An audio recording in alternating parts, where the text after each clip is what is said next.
5 তারিখের পরে শুধুমাত্র বাংলাদেশে যাতে বিভাজন তৈরি না হয়, বাংলাদেশের স্থিতিশীলতার স্বার্থে আমরা ধৈর্য ধরেছি। একটা কথা বলতে হয় ইশরাক ভাই এবং নূর ভাই, ভাই একটু আপনাকে মনোযোগ আকর্ষণ করছি। আপনার জুলাই গণঅভ্যুত্থান ঢাকা বিশ্ববিদ্যালয়ে আমরা শিক্ষার্থীরা যারা আহ্বান করেছে, যারা সামনে ছিল, এরপরে এই আহ্বানের মাধ্যমে কি সফল হয়ে গিয়েছে? হাসিনার পুলিশ কখন ভয় পেয়েছে, কি কি করা লেগেছে, কত কাজ করতে হয়েছে তোমরা কিন্তু জানো না। তোমরা বড় বড় কথা বলে তারপর কোথায় ছিলাম আমরা কিন্তু জানি। 5 তারিখের পরে শুধুমাত্র বাংলাদেশে যাতে বিভাজন তৈরি না হয়, বাংলাদেশের স্থিতিশীলতার স্বার্থে আমরা ধৈর্য ধরেছি। আরে মিয়া, কি যাতে না বিষে বুঝবে সে কিসে, কবু আসে বিষে ধ্বংসিনী যারে। যখন রিমান্ডে নিয়ে নির্মম নির্যাতন করতে করতে হাসপাতালে ভর্তি করেছে, আবার একটু সুস্থ হওয়ার পরে আবার নির্যাতন করেছে, তারা বলেছে তারেক রহমানের বিরুদ্ধে স্টেটমেন্ট দিতে হবে, কিন্তু তারেক রহমানের কর্মীদের কাছ থেকে সেই স্টেটমেন্ট নিতে পারে নাই।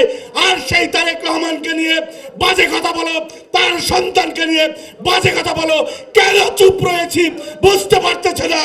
যদি ধৈর্যের বাঁধ ভেঙে যায়, ধৈর্যের বাঁধ ভেঙে গেলে কিন্তু মঞ্চে বক্তৃতা দেওয়ার কোনো সুযোগ থাকবে না।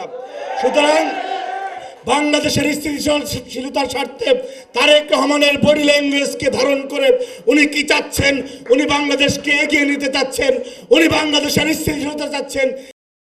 কথা বলি না, তোমাদের প্রতি অনুরোধ থাকবে, আমরা এখনো কৃতজ্ঞতা চিত্তে তোমাদের অবদানকে স্মরণ করতে চাই। তোমরা যেভাবেই ছিলাম, মাঠে ছিলাম, জুলাই গণঅভ্যুত্থানে একসাথে কাজ করেছি।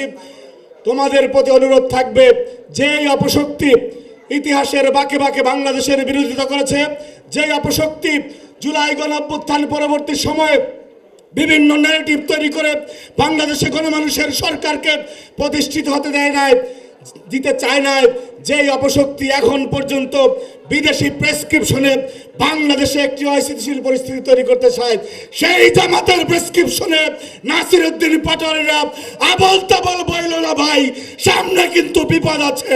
এই বিষয়ে সতর্ক থাকার আহ্বান জানিয়ে আমরা বাংলাদেশের স্থিতিশীলতার স্বার্থে ছাড় দিতে প্রস্তুত রয়েছি।